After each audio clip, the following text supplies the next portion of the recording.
யார் பொய் சொல்வதையும் பொய்யாக நடிப்பதையும் விடவில்லையோ அவர் உணவு நீரை விடுவதில் அல்லாஹ்வுக்கு எந்த ஒரு தேவையும் இல்லை என்று நபி ஸல்லல்லாஹு அலைஹி வஸல்லம் அவர்கள் கூறினார்கள். என் அன்பு உறவுகளே, பொய் சொல்லக்கூடாது என்று சொல்வது பொது விதி. பொய் சொல்வது எப்போதும் பாவம்தான். ஆனால் நோன்பு வைத்து கொண்டு பொய் சொன்னால் அந்த நோன்பு அல்லாஹ்விடம் ஏற்றுக்கொள்ளப்படாமல் போய்விடும்.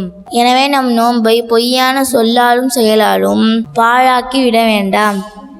அல்லாஹ்வையும் மறுமை நாளையும் நம்பியவர் பேசினால் நல்லதை மட்டும் பேச வேண்டும் அல்லது மௌனமாக இருக்க வேண்டும் என்று அல்லாஹ்வின் தூதர் நபி ஸல்லல்லாஹு அலைஹி வஸல்லம் கூறுகிறார்கள்.